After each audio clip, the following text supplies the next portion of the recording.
Bismillahirrahmanirrahim. Assalamualaikum warahmatullahi wabarakatuh. Oke, kembali lagi bersama saya Amhar Tono di Amhar Channel ya. Ya, jadi kembali kita bertemu di sore hari ini. Ya, jadi tentunya tidak lain dan tidak bukan ya. Kita akan membacakan lagi ayat suci Al-Quran dengan asbabul nuzulnya. Oke, dan tentunya di akhir video akan ada mutiara hikmah ya. Namun sebelum itu, yang teman-teman yang belum subscribe, jangan lupa di subscribe di bawah ya, dan jangan lupa nyalakan lonceng notifikasinya agar supaya kalau saya upload video, nah kalian tidak akan ketinggalan tentunya ya. Oke, baik, jadi kita akan melanjutkan ayat yang turun dan asbabun nuzulnya. Oke, jadi kita masih di surah Al-Baqarah ya. Jadi tidak semua ayat di dalam Al-Quran ini ada asbabun nuzulnya, jadi hanya ada ayat-ayat tertentu yang mempunyai asbabun nuzul yang tentunya terdapat di dalam Al-Quran ini ya. Oke, baik. Langsung saja kita bacakan ayatnya dulu ya. Di sini kita masuk ke surah Al-Baqarah ayat 26 sampai 27 ya. Seperti biasa, saya akan membacakan dulu ayatnya, kemudian terjemahan, lalu ke asbabun nuzulnya ya. Baik. أعوذ بالله من الشيطان الرجيم بسم الله الرحمن الرحيم إن الله لا يستحيي أن يضرب مثلا منعودة فما فوقها فأما الذين آمنوا فيعلمون أنه الحق من ربهم وأما الذين كفروا فيقولون ماذا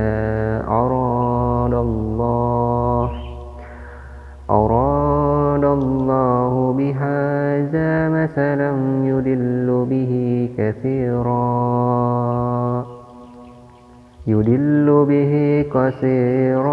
ويهدي به كثيرا وما يضل به إلا الفاسقين الذين ينقضون عهد الله من بعد ميثاقه ويقطعون ما أمر الله به أن يوصل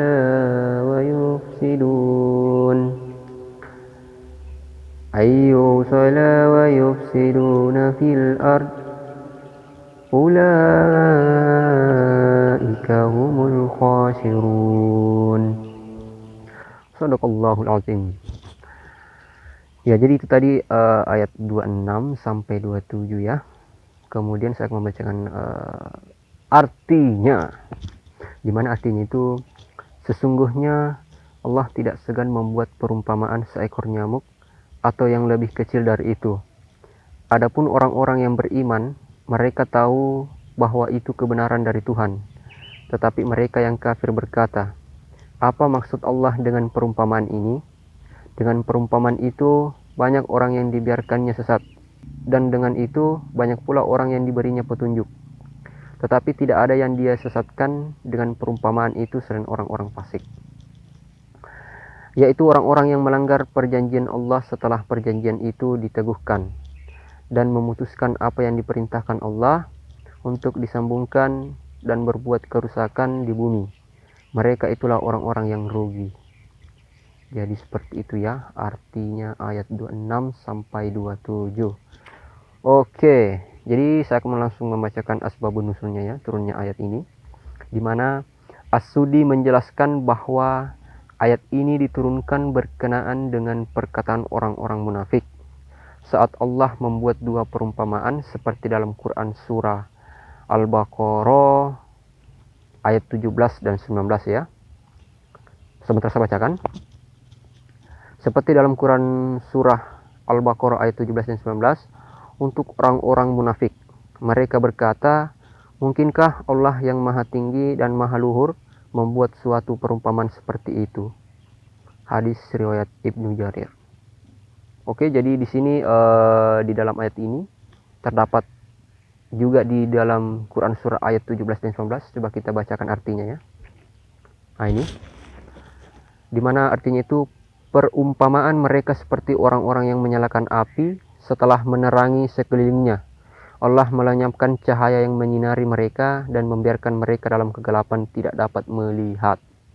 Kemudian lanjut ke ayat 19. Atau seperti orang yang ditimpa hujan lebat dari langit yang disertai kegelapan petir dan kilat. Mereka menyumbat telinga dengan jari-jarinya menghindari suara petir itu karena takut mati. Allah meliputi orang-orang yang kafir. Jadi seperti itu ya. Oke, baik, kita akan lanjut ke ayat selanjutnya. Baik, di sini saya mengambil ayat 44. Masih dalam surah Al-Baqarah ya. Sini ayat 44. Seperti apa bunyinya? Mari kita simak. أعوذ بالله من الشيطان الرجيم بسم الله الرحمن الرحيم أتأمرون الناس بالبر وتنسون أنفسكم وأنتم تتلون الكتاب أفلا تعقلون. Sadaqallahul azim. Di mana artinya itu ya? Mengapa kamu menyuruh orang lain mengerjakan kebajikan sedangkan kamu melupakan dirimu sendiri padahal kamu membaca kitab Taurat? Tidakkah kamu mengerti? Nah, jadi seperti apakah asbabun nusulnya ini ayat? Kita simak bersama ya. Di mana di sini dikatakan bahwa diriwayatkan oleh Wahid dan Sa'labi dari Ibn Abbas. Ia berkata, ayat ini turun berkenaan dengan orang-orang Yahudi Madinah. Ketika itu salah seorang dari mereka berkata kepada keluarga dan kerabatnya yang beragama Islam, tetaplah pada agama kalian dan apa yang diperintahkan oleh Muhammad, karena perintahnya adalah benar. Ya.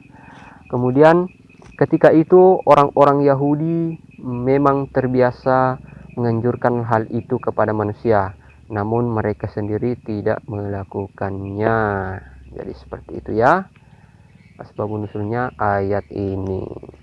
Oke, baik, mungkin cukup 2 ayat dulu ya. Kita akan melanjutkan di pertemuan berikutnya. Mungkin langsung saja kita masuk ke Mutiara Hikmah. يا نور الهلال أقبل تعال فالشوق طال. Baik, kita akan masuk ke Mutiara Hikmah ya. Dimana di sini saya mengambilnya dari Al-Quran ini juga seperti biasa ya. Oke, baik. Bismillah. Wahai manusia, ajaklah orang lain kepada yang ma'ruf dan cegahlah mereka dari yang mungkar. Sebelum doamu kepada Allah tidak dikabulkan, serta permohonan ampunanmu dan tidak diampuni, amar ma'ruf tidak mendekatkan ajal. Sesungguhnya para rabi Yahudi dan rahib Nasrani dilaknat oleh Allah melalui ucapan nabi-nabi mereka, karena mereka meninggalkan amar ma'ruf nahi munkar, lalu mereka ditimpa bencana dan malapetaka. Hadis riwayat At-Tabrani. Kemudian lanjut, siapa saja yang menipu umatku, maka baginya laknat Allah. Para malaikat dan seluruh manusia ditanyakan, ya Rasulullah, apakah yang dimaksud tipuan umatmu itu? Beliau menjawab, melakukan perbuatan bid'ah, lalu mengajak orang lain mengikutinya. Hadis riwayat Daruqutin dari Anas. Ya. Kemudian lanjut, diriwayatkan oleh Bukhari, 3 hal siapa saja yang memilikinya, maka ia akan merasakan manisnya iman ya. Lebih mencintai Allah dan Rasulnya dari selainnya, mencintai seseorang hanya karena Allah, membenci kembali kepada kekufuran sama seperti bencinya ia jika dilempar ke dalam neraka. Tiada lurus iman seorang hamba hingga lurus hatinya, dan tiada lurus hatinya hingga lurus lidahnya. Hadis riwayat Ahmad. Oke, baik. Mungkin sampai di sini dulu pertemuan kita sore hari ini. Mudah-mudahan ada manfaatnya untuk kita semua. Semoga kita tetap dalam lindungan Allah Subhanahu wa taala, dan tentunya mari kita saling mengingatkan bahwa di mana pada saat ini kita sedang berada di suatu wabah, ya, suatu permasalahan yang cukup besar, yaitu penyebaran virus corona, di mana virus ini tuh begitu membahayakan bagi umat manusia. Oke, tentunya mari kita bersama-sama berdoa kepada Allah Subhanahu wa taala, semoga wabah virus corona ini cepat dicabut oleh Allah Subhanahu wa taala dari dunia ini, dan tentunya kita kembali beraktivitas seperti biasa, ya, dan kembali berkumpul dalam rumah Allah Subhanahu wa taala. Baik, cukup sekian video kali ini, mudah-mudahan ada manfaatnya. Jangan lupa di like, komen, share, dan subscribe channel saya, dan jangan lupa nyalakan loncengnya agar saya lebih bersemangat membuat video-video yang menarik, ya. Baik, mungkin sampai di sini. Syukron, billahi taufiq wal hidayah. Assalamualaikum warahmatullahi wabarakatuh.